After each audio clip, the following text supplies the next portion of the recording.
This is the first coaching session on the channel. I was contacted by Drake on TikTok because he wanted help breaking the sub-20 barrier. Let's see what we can learn from 5 of his solves. Comment coaching to get your free coaching session. Subscribers that have liked and shared this video will get it first. Drake is a sub-25 cuber and he sent me 5 solves. From these, he gets an average of 1856. Based on those solves, here's the time distribution between the cross F2L and the last layer. Told me he knows about half of the OLLs and all the PLLs, and he solved using F2L. For his level, he's really fast on the last layer, but his cross is quite far behind in comparison. So there's definitely a lot we can learn from these solves. But just before that, I will make a short presentation on the F2L technique that will be useful to better understand the rest of the video. Let's get into that. The step after the cross is solving the first 2 layers known as F2L. You can solve it either intuitively or with algorithms. In both cases, it's the hardest and longest part of solving the cube because there are many different cases which slows down case recognition.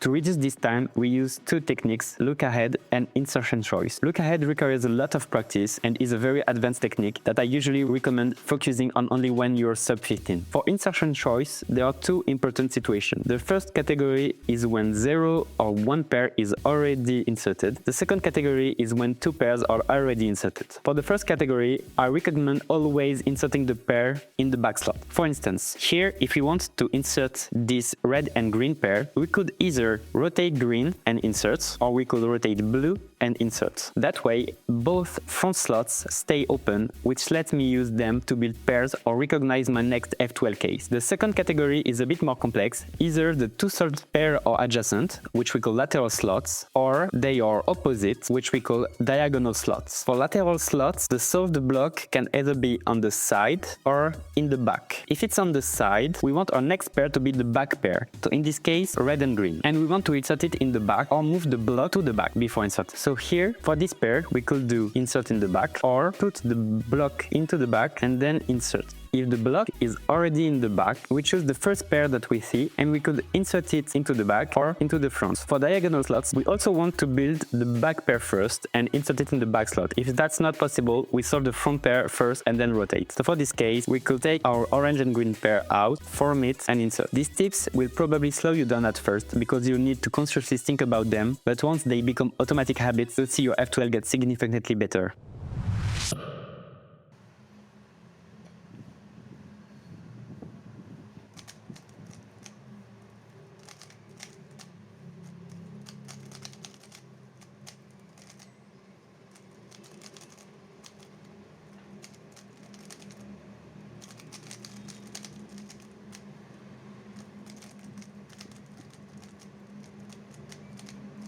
Okay, for the first scramble, you have a very easy cross. Orange opposite to red, green easily insertable, and same thing for blue. You've decided to face orange and do F2, D, F, D, which inserts red and blue according to orange, and then you pause, and that's a real problem. You should have planned your whole cross since the beginning, since the inspection. Here, you looked around and you found the green and white piece. You took it out and insert it. That was quite inefficient because you inserted one piece at a time and you didn't plan your whole cross from the beginning. What I mean by better cross solution is, for instance, when you inserted red, instead of inserting blue right away, you could have inserted green first, then blue, then finish the cross. And this is way more efficient. Another solution for the cross, which is quite advanced, could be to insert green first and then orange and blue. To do so, you would have to face yellow and you will start to insert red using a L prime wide move, U, L prime wide move, F. This way, your whole cross is done and the finger tricks all comes together. Here, you decided to make orange-blue your first pair. So you rotated the blue, created the pair, and inserted. But now that we have seen the introduction on F2L insertion choice, what could have you done better? And the answer is not to rotate towards blue, but towards green. Here, you could have built the same way the pair and insert it in the back. This would have gave you really important information, for instance, that 2 corners for your next F2L pairs are at the bottom. So you inserted orange and blue, you inserted green and red, and then you're left with a diagonal slot. We recall, can we do the back pair And the answer is you don't know because you didn't insert blue-orange in the back. So you don't know that your corner is currently at the bottom. So you have to do the front pair and insert it in the back, which is what you did. But here you have a very easy F2L case that you did wrong. What you did was take out the corner and build the pair and insert it. What you could have done is just take out the corner, build the pair, and then insert. The fact that you did this algorithm wrong makes me think that some of your basic F2L cases are not known and are still intuitive. If you want to break sub 15, you will have to learn these basic F2L cases. Then your OLL was very good and fast.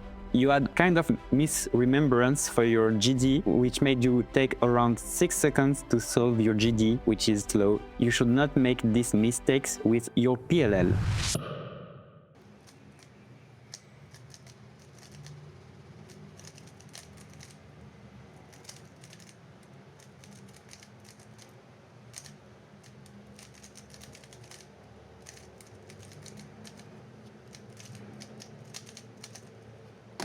For this next scramble, you had a very easy cross, and again, you kind of make it look very hard. You faced orange, you inserted blue and red, and then you put orange here to insert it, and then insert green. To improve the last section, when you put blue away, just before inserting orange, you could have put green on top of orange. When you insert orange, you could have also inserted green. Another solution is to insert blue and red, and then just before doing your D prime, you could have made an R move, D move, and then R2, B, D2. This solved the cross, and this R move just before moving the D layer to insert green and orange can be used in a lot of solutions for crosses and make them very efficient. Okay, so your first pair was backslot pair, which is good, but it's, in my opinion, one of the most complicated ones. So you choose blue and red, and you did quite a good solution for this case. You took out the edge from the pair and insert it in the back. Very good algorithm. But in my opinion, the best first pair should have been the green and orange one. It's very easy to make and very easy to insert in the back. Then you decided to build a diagonal slot, rotate to orange, to build orange and blue, and inserting it using F moves. If you listen to the small lesson at the beginning, here you know that inserting orange and blue in the front is not what you should have done. You should have rotated and then inserted in the back. Nonetheless, you did this pair, you rotated to blue, and you separated the pair and inserting it. Another algorithm with which I found better is to put this pair here and to separate it like that, which make a free move insert really easily. Your soon was very good, and you ended up with an AB.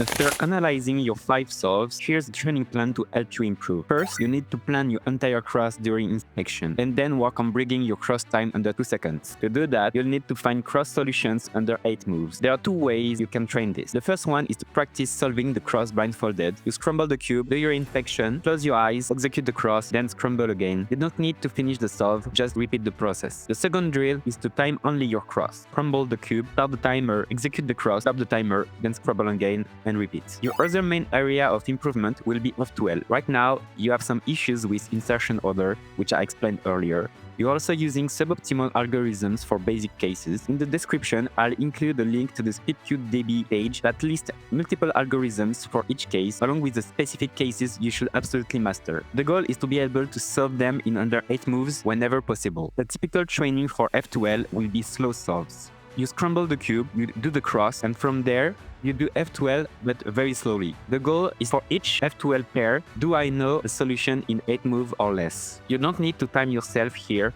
The slow solves will help you integrate the new algorithms for the new F2L cases that you learn, and later, when you will do normal solves, you will find that the algorithms that you learned and you practice during your slow solves are now integrated in your normal solves. And concerning the last layers, you have a pretty solid base. I don't think you need to learn more of them in order to progress. I think you need to train them to be better, to train your finger tricks and to train your consistency, but that's not where you will save a lot of time. Hopefully, these tips will help you improve and break into step 15. Good luck!